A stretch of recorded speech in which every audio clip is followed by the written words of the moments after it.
Welcome back to Brighter Morning with Bhoe. My name is Bhoe Tiwari, and we are so happy to have you watching us on MCTV, Multicultural TV, and listening to us on U97.5 FM, Hot Like Pepper, Multicultural Radio.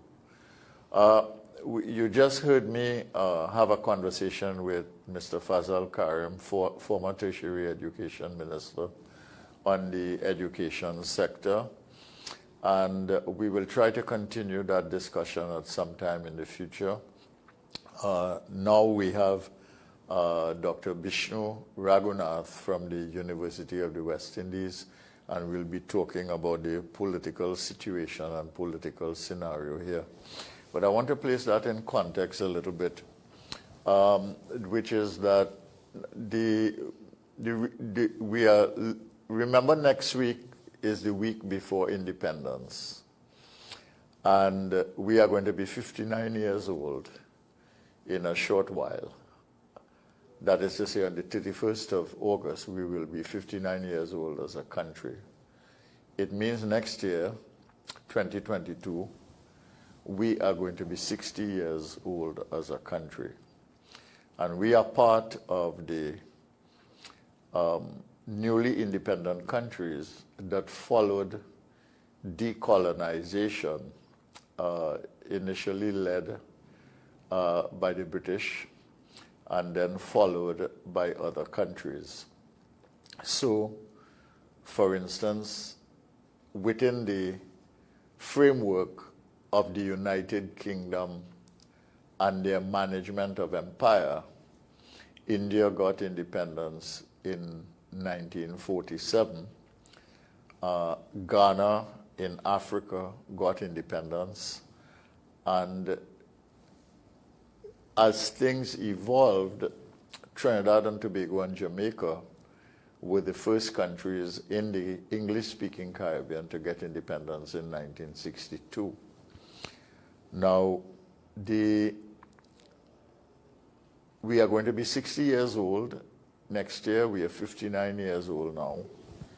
And of course, the whole set of issues about constitution, governance, transparency, the political system, the political party system, all of these things are very important for us as we go forward. Now, this COVID pandemic has taught the whole world a dramatic lesson. It has revealed the extent of vulnerabilities in societies, no matter how wealthy they are. So we have seen immense vulnerability in the United States, for instance, and poverty that basically manifested itself in a way that the country did not realize, so that you had what is essentially a working poor. And after a month, 2 months, 3 months, maybe, people found themselves on the street. They couldn't pay rent because they didn't have any home of their own. They were renting. They didn't have any income because they had lost their jobs. And they were out on the street. They couldn't get food. And this is in the United States of America. In Trinidad and Tobago and countries like ours, we have seen the devastating effect of COVID and what it has done to the economy. Now, Trinidad and Tobago was a country that suffered 5 years of economic decline in 2016, in 2017, in 2018, in 2019, in 2020. And with COVID, that is going to continue very likely into 2021. We have lost GDP significantly. Moody's says that we have lost about 8.7% of our GDP in the last 5 years. Other very reliable sources indicate that when you look at it seriously, we have lost maybe twice that, about 15% of our GDP. So with the loss of GDP, you also have a loss of per capita income. Our per capita income used to be 20,000. It is now about 15,000. So we've had a loss of per capita income. And we've had a situation in which the poor, because of COVID, have remained poor and become desperately poor. The vulnerable, because of COVID, have remained vulnerable and become desperately vulnerable. And you've had a situation in which the middle class, having lost jobs, either one job or two jobs, depending on the household, and having been in a situation of economic distress, really the middle class, significant part of it is threatened with slipping into the realm of what you might call the poverty.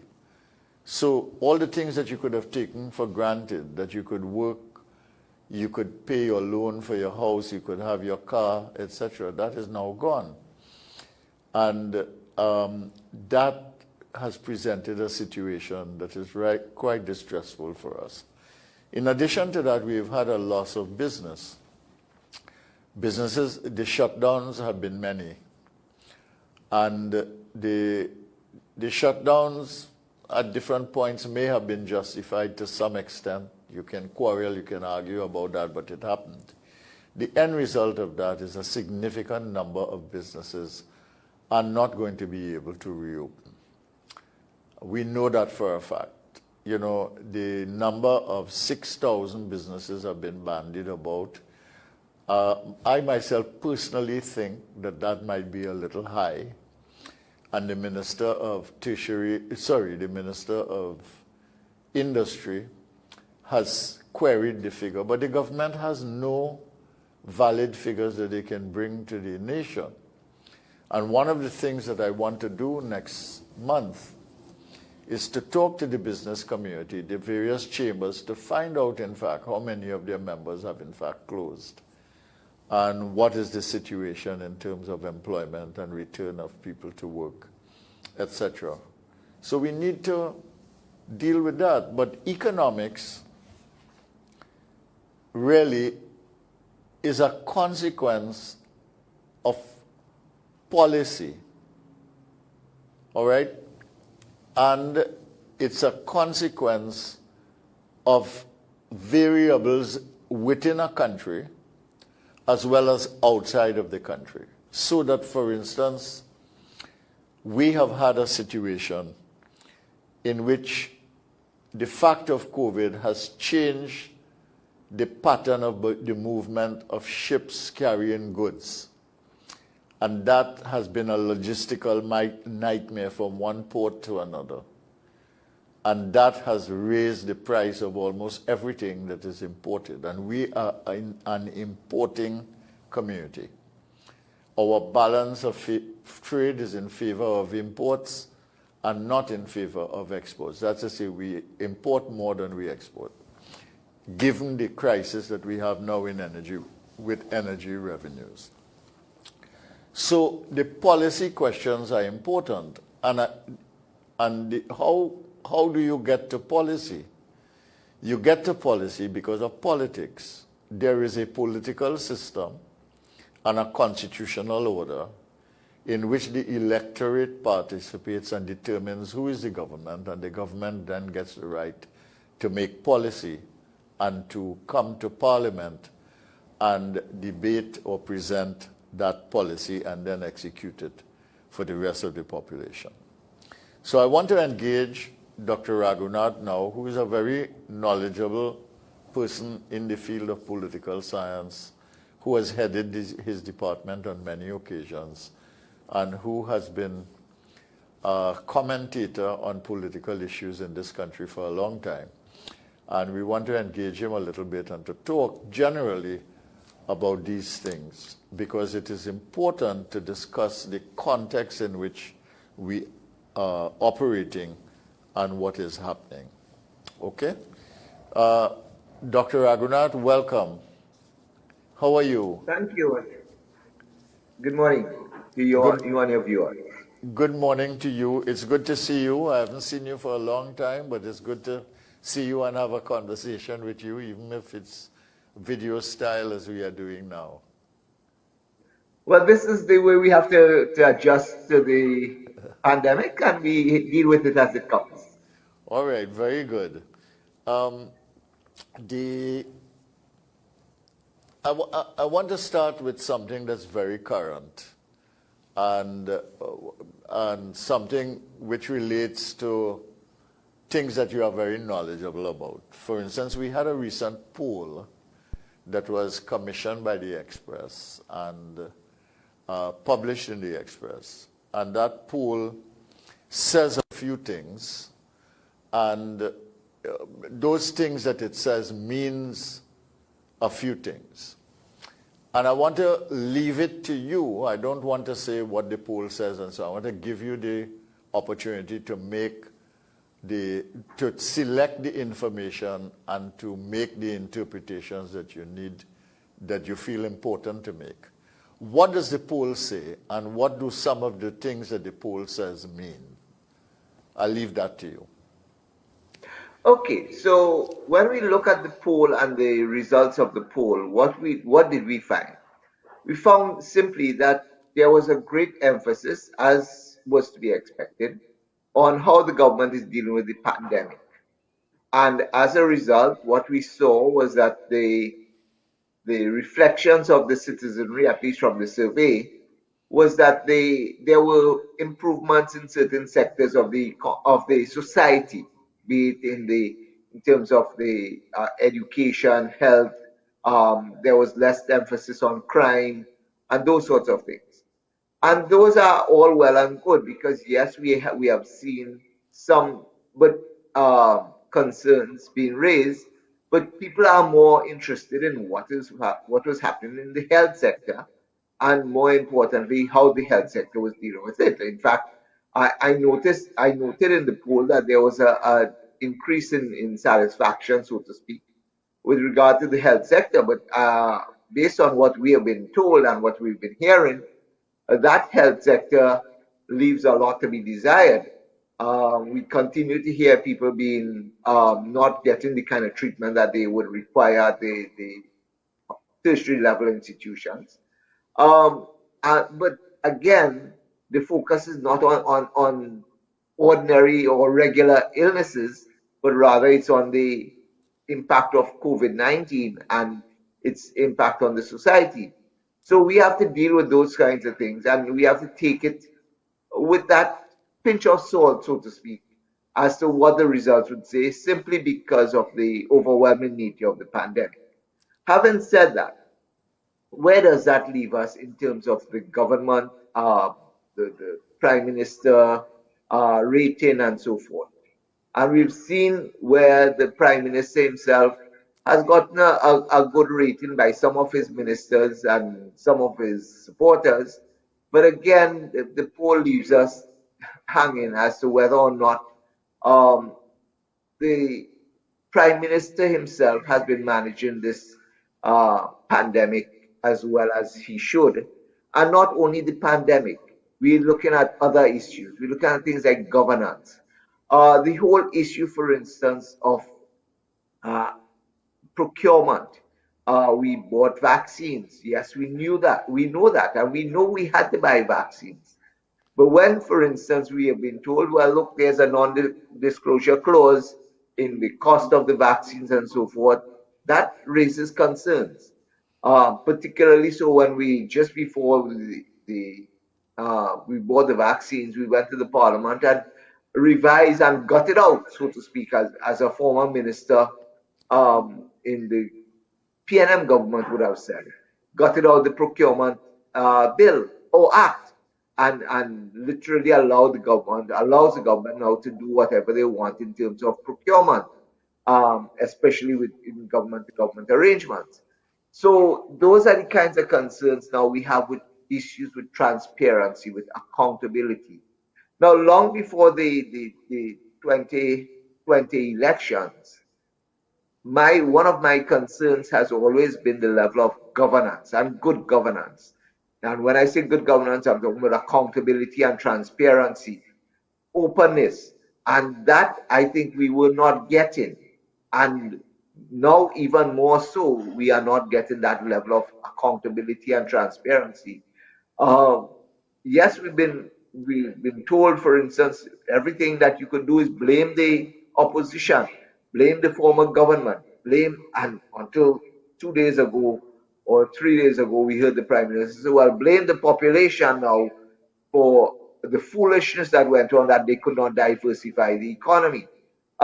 Those are things that clearly we have to deal with as a society. We have to deal with those concerns as a society, and we have to say, look, we want better governance. We want better accountability. We want better transparency. We want the government to take responsibility. And that is one of the things that this government has not been doing.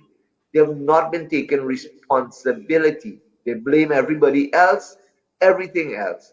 But they would never say that something went wrong. In fact, to be honest with you, I have to say that the one time that I heard a minister say, well, things did not go right was when the Minister of Health rolled out his walk-in vaccination plan, and it turned out to be a fiasco for the society at large.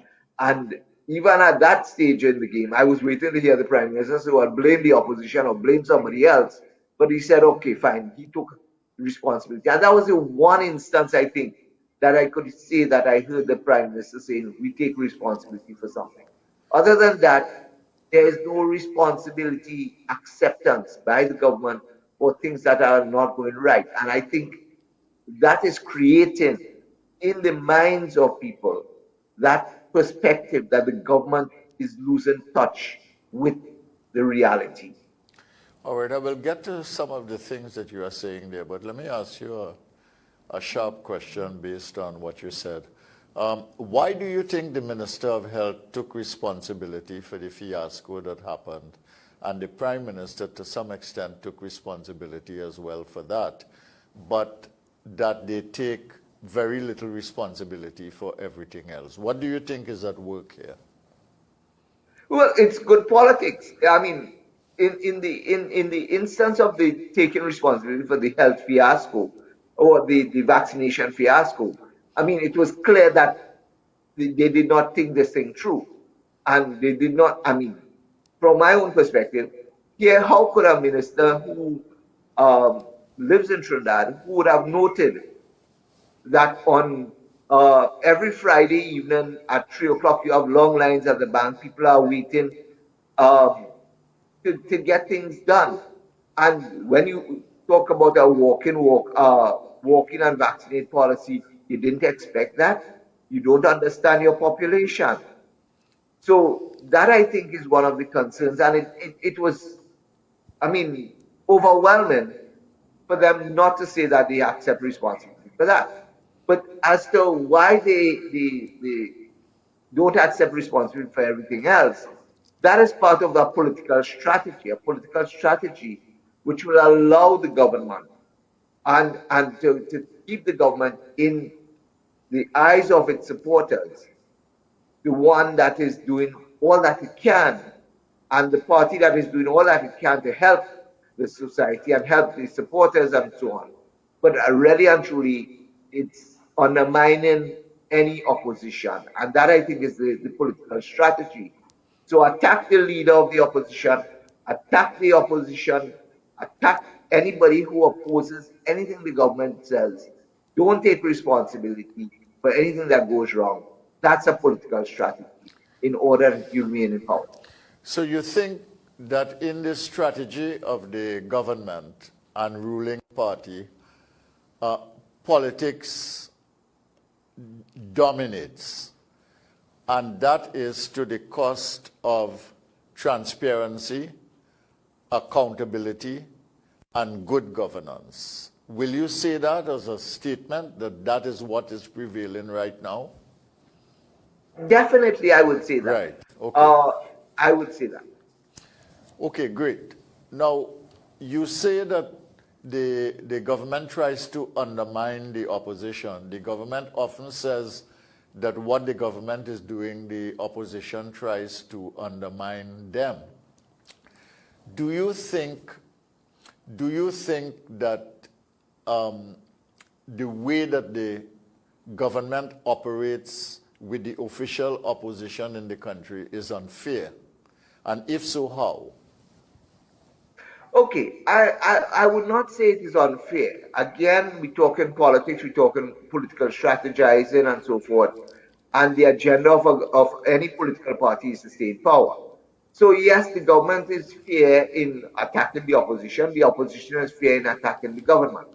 The challenge, however, is what does that do for the country? What does that do for the society at large? And what does that do for our own development? And I raised that concern. In fact, it was a concern that I had raised ever since last year, just before independence, just after the government had won the election. And my concern here was simply, there is a political strategy that you could use, you could attack and berate the opposition or the other side or whichever side you are on. But the point about it, at the end of the day, you have to look at the bigger picture. What does that do to the society? Trinidad is a multiracial, a bipolar society, we could say. And in that context, you have to look at people supporting the opposition, people supporting the government. There's clearly a lack of respect by the politicians on either side for the persons on the other side. Okay, I just want to clarify that. You think the disrespect for one another is on both sides? Yes. Okay. That disrespect is on both sides. And that disrespect transcends itself into the society where we cannot seem to bring in ourselves together to bring that type of unity that we require to address any of the issues. Once the Prime Minister keeps on attacking the opposition leader, and he's doing it on a personal basis, and not only the Prime Minister, and in fact, maybe I should put it like this, the Prime Minister provides a lead, and all his ministers follow. And in that context, there's that lack of respect. So, for instance, I would say that as leader of the opposition, the leader of the opposition office should obtain a certain amount of regard and respect. Doesn't happen. Vice versa. The leader of the opposition and the members of the opposition seems to have little regard or respect for the Prime Minister and the ministers of government. And that, I think, is a real challenge for us. And what does, it further divides the society, and people are told either be on one side or the other side. And that is not helping us. Okay. And that is why, for instance, we need to move forward. Okay, I think you're making some important points, and I think you're being very courageous in the way that you articulate it. So let's proceed on that because we want to build on it. Are you saying then that the way the political parties conduct their business with the dominance of a political agenda in each case is at a cost to the country, is promoting division in the society, exacerbating it, and that they are also undermining any capacity for unification on any public policy issues that we need to support? All right, and I want you to articulate your position on that a little bit. Definitely, that is what I'm saying. And a simple thing, we are in a pandemic. Mm-hmm. We have to find strategies to go forward. We know that we have to deal with certain issues, but politics seems to overwhelm this situation. Political party politics. So in that context, for instance, the government doesn't want to hear anything that the opposition has to say.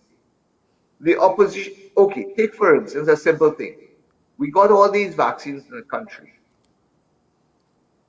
Before we got vaccines, the opposition was hitting the government and saying, you're not getting vaccines, you're not doing this, you're not doing that. We've gotten the vaccines. Now was the time for the opposition to say, okay, fine, let us know either we take a position that you wanted us to get vaccines, we wanted vaccines, we got the vaccine. What strategy have we now rolled out to say, let us now come and adopt and accept the vaccine? We have the leader of the opposition who, for instance, only last week I think it was, went and took her first dose of the AstraZeneca vaccine. Now, whatever her reasons, I don't have a problem with that.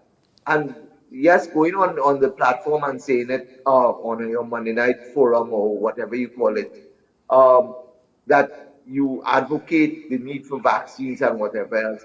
But we need to come together and say, when something is good, let us give it credit. When something is bad, let us now dissect it and make it proper, make it work properly for the benefit of the society. And those are some of the challenges I think that we have to deal with in this society. We have to deal with those challenges because once you continue to go UNC, PNM, red versus yellow, then the country remains divided and there's no coming together, there's no unity as for anything that we really need in this society. The economy, for instance. Well, I mean, I heard you talking about the economy, and many businesses may not reopen, and that is a fact. But the problem with it now, where do we go from here? And it is in that context that we have to now say, can we come up with a national plan, a national consultation? The Prime Minister, for instance, last year in the midst of the pandemic, had the roadmap committee. I think you were invited to serve on that for whatever, for various reasons you didn't serve. But other members served on it. In that context, where is that plan today? Where is that plan in moving forward? And can we have open discourse and discussion on some of those strategies? We hear all the time, this government is saying we are rolling out these plans or whatever. But again, is it a government plan? Is it a country's plan? Whose plan is it? Did we have buy-in from all sectors? And Yeah. that I think is the real problem.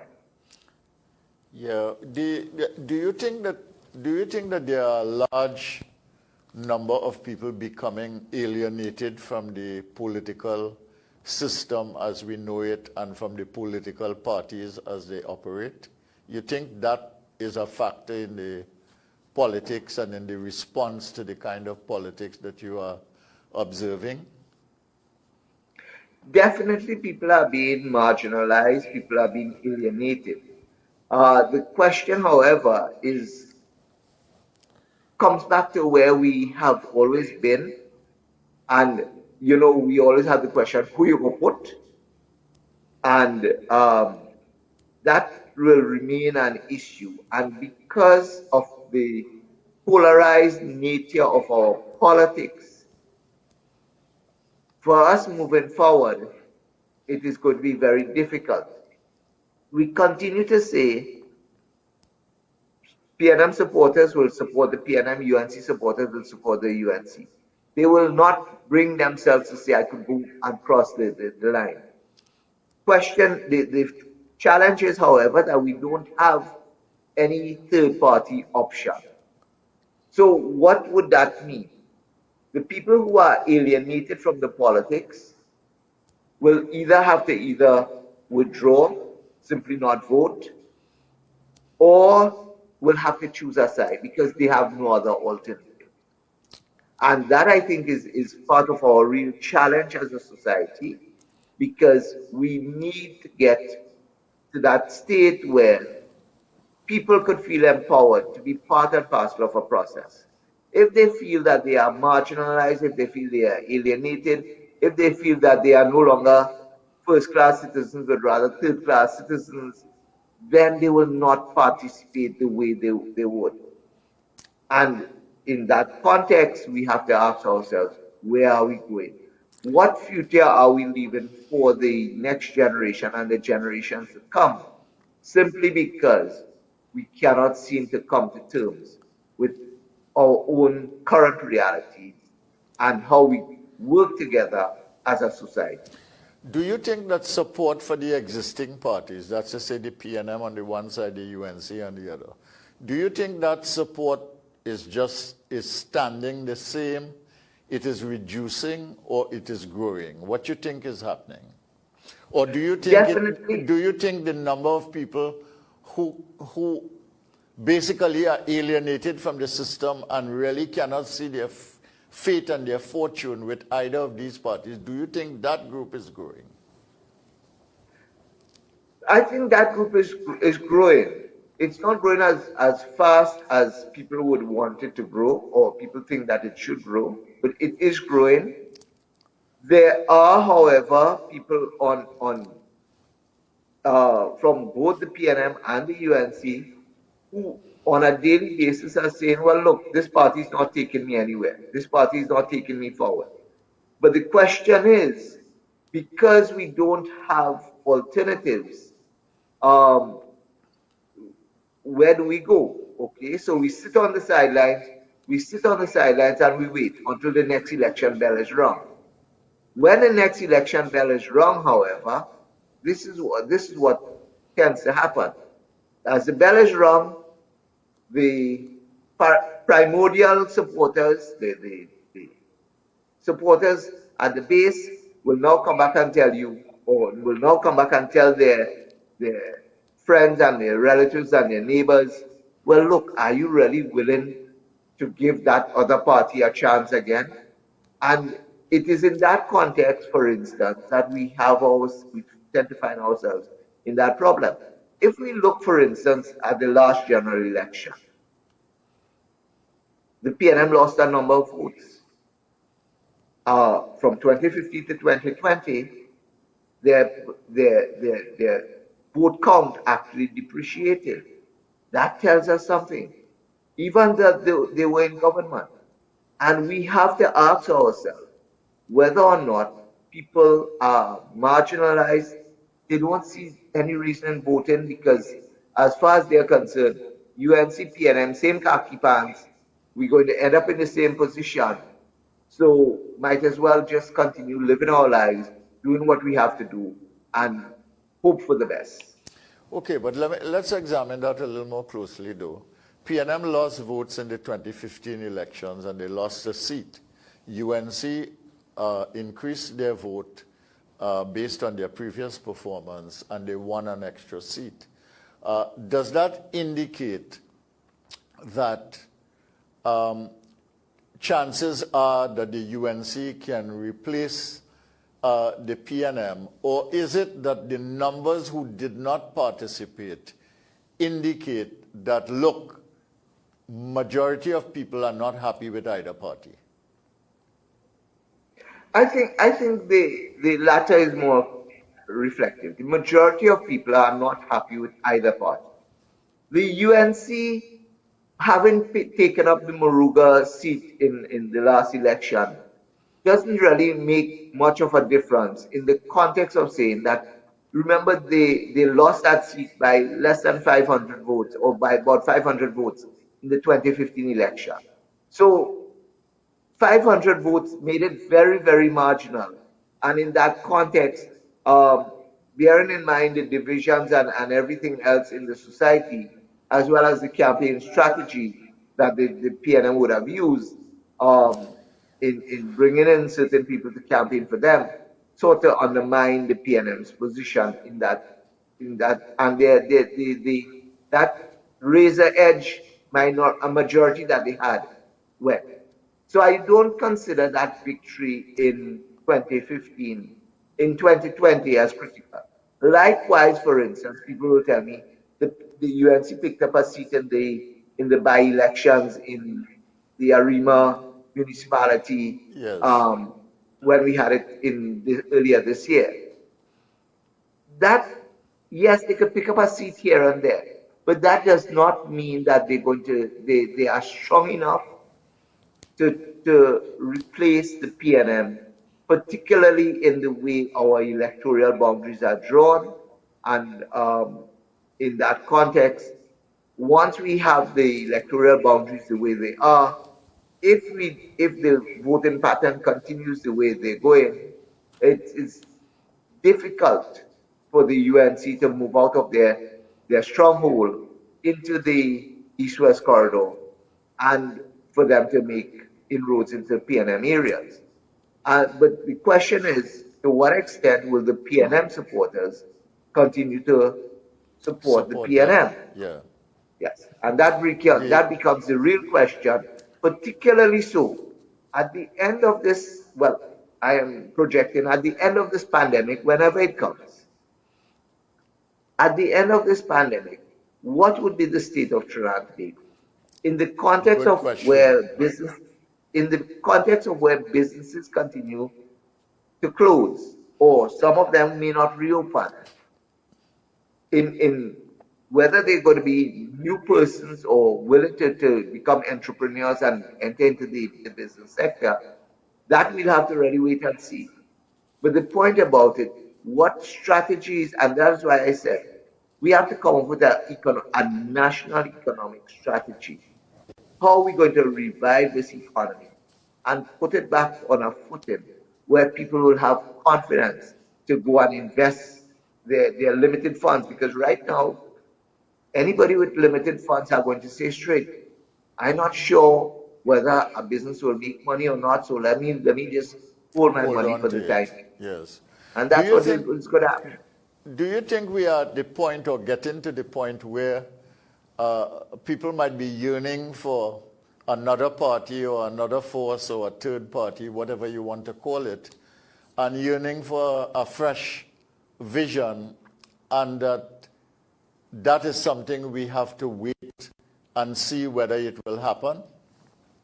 Do you think that is in the air? There is a segment of the population, and it's not as large as people tend to think it is, who are yearning for another political vehicle. Um, I remember somebody telling me, well, look, this COP was able to win 148,000 votes in 2007. So that puts them if we double that number by now, they should have 300,000 people waiting outside there. No, that is not the case. The point about it, however, is that there is a section of the society who remains yearning for another political vehicle to take us forward. However, there is that concern as to whether or not that grouping is significantly large enough to make the kinds of impact that we need to upset the current status quo. That said, however, the question is, with more and more people being marginalized and alienated, and once the economy, if the economy continues in the trajectory that it is going, and things get even, and if things should get worse, then people may very well say, well, look, it do make sense. And therein, a third party, a third force, might be able to wrestle one or two seats from one of these traditional parties. Do you think that there's a kind of psychological stalemate, a kind of trap in which the population has now found itself? In which, I mean, I am not telling any tales out of school here, but you can hear on the street as you talk to people, in various quarters, you can hear them say, this is the worst government that we've ever had. You also hear other people saying, this is the worst opposition that we've ever had. But you also hear people saying and thinking that, look, a third party cannot win on its own because they have the ONR experience, they have the COP experience.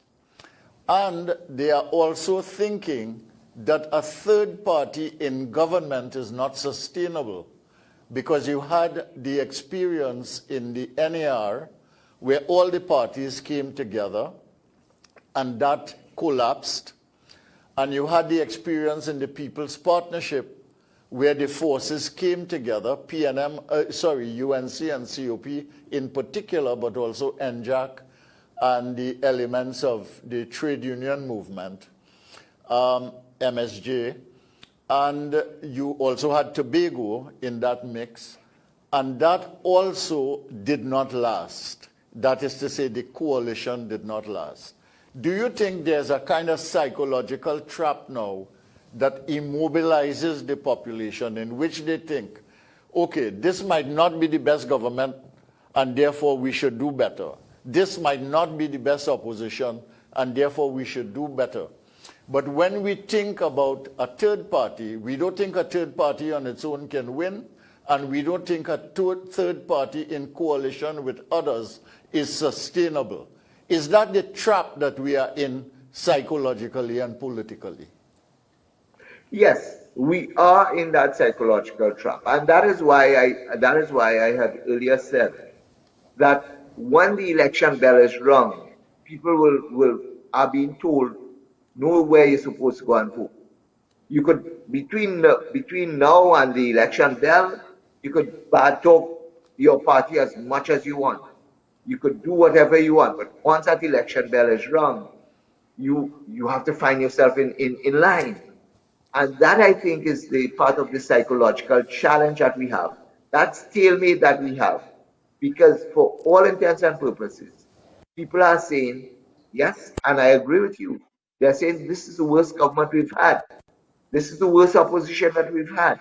But the point about it, we will say that now. As we get into that election period, people are being told, find yourself in line. Now, as to the context of the failure of coalition parties and so forth, the NAR did not work, the People's Partnership did not work.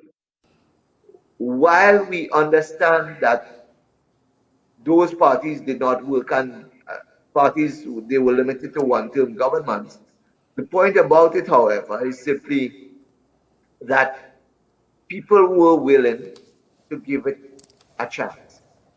They have given prior to the NAR coming into office, the PNM was there for 30 years. 30 years, yeah. Yes, 30 years the PNM was there. And people thought, well, look, we've reached that stage where the PNM is not taking us where we want to go. They gave another party a chance. That party, however, imploded. And in that context, people went back to the PNM. They went back to the PNM. We found ourselves for 4 years again with PNM government. And then we gave the UNC a chance with the coalition with the Tobago parties in 1995. Come again, we get at the end of 2001, we changed governments again, went into 2010, give the PNM 2 terms, and then said, okay, fine, let's give another party a chance. Now, question, did the PNM, okay, maybe I should put, well, we could say that the NAR won the election in 1986. Yeah. Yes, the NAR won that election. I would give the NAR that win. In 1995, in 2010, did the UNC and the NAR at that point in time in Tobago win that election? Or did the Patrick Manning government lose that election? Likewise, up to 2010, when the People's Partnership won the election, and we had the Kamla mania and everything else, that Kamla mania and everything else was built on a notion that the PNM was in serious trouble. Keith Rowley had challenged the Manning regime. He was fired as as minister at one point in time, but he remained there. But the point about it, however, is simply one itself, that the allegations of corruption and everything else that the PNM faced in 2009, 2010, was it that the PNM was losing that election rather than the People's Partnership winning that election? All And right. that, I think, is the context that we have to look at. All right, let me shift a little bit because we live in the world. We don't only live here with the narrow politics of Trinidad and Tobago, although we have to be concerned about it. How is the geopolitics in the world changing? And the geopolitics also in the hemisphere. How is that changing? And what do we have to worry about as a small country, as a country that is a member of CARICOM? What are the things that we have to watch? Because we are seeing what is emerging. Let's say if you use as a specific example, in Afghanistan, the Americans are pulling out, but China is moving in and Russia is staying.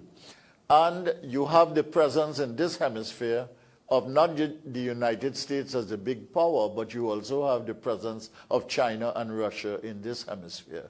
What is happening with the geopolitics, and what do we have to worry about as Trinidad and Tobago and CARICOM? Well, definitely we have to worry about our alignments with both sides. In the case of a simple issue here, that we could use as an example to illustrate vaccination, the vaccine, the COVID-19 vaccine. So we had to buy. What's happening with China. We got yeah. 100.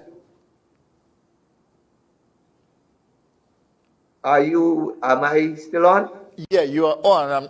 There's something on your side there. Be careful. Go ahead and speak, because we only have a few minutes. Yeah. So basically what I was saying is simply the vaccines, we got 1,000 doses from China. We had to buy 1 million doses. Up comes the United States and says, well, look, we're going to give you 900,000 doses, which is clearly a strategy by the United States, although they came out and openly said that there are no ties to these gifts and these donations and whatever else.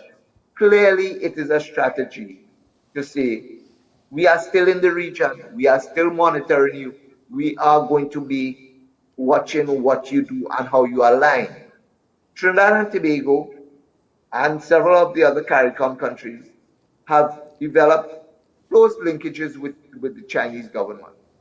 And literally the Chinese government is playing and manipulating that relationship to their advantage and their benefit. They are giving loans, they are allowing buildings to be built and infrastructure to be put in place and everything else. So the government now has, Trinidad and Tobago as well as the rest of CARICOM, has now to say, well, look, we are looking at our own best interests for our society. But is that going to simply be done without any recognition to what the United States want or would like to see happen in the region? And that, I think, is one of the real concerns that we're going to be looking at. And what is our relationship with the United States government and their relationship with China and so forth? So geopolitically, we have to look at, we are in America's backyard. We can't get away from that. That's geographical. But the point about it, how much of that non-alignment that we could really claim that we want to have so that we could deal with every other country in the world. It wouldn't happen that easily. The mere fact that America is saying that they're going to pull out of Afghanistan, that's their right. But the point about it, in pulling out of Afghanistan, does that mean that that the United States of America is simply going to say they're going to abandon the Western world? No, they're not going to abandon the Western world. They're not.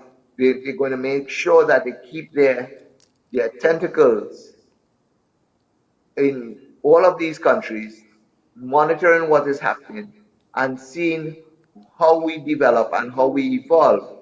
And when there's time to use a big stick, we may very well feel that big stick. So we have to be wary of that. Yes. I would like to continue this geopolitical discussion, but we don't have time. If you will agree, I will have you come in and we won't, on another occasion, and we won't focus too much on the Trinidad politics. But what we'll do instead is focus on the geopolitics and the implications for the hemisphere, for CARICOM, and so on, because I think that is also an important part of the politics that we need to discuss, because I think the world is changing. This morning, the European Union nations indicated that they will come together to talk about their future, because they are unhappy with what has happened in Afghanistan with the US. You see the British Parliament hit Biden a slap on the wrist, so to speak, and they are looking at the future security of the European Union in a very different way. So I think that the world geopolitics is changing, and we need to be alert to that. So if you are up to it, we will have another discussion, if that's okay. Certainly, we could always schedule another discussion and focus All right, on that. then. I want to thank you very much. I want to thank you for listening. I want to thank you for watching on 97.5 FM, Hot Like Pepper Radio, Multicultural Radio, and MCTV. This is Brighter Morning. I am Bhoe, and we hand over now to Andrew Chan for the news.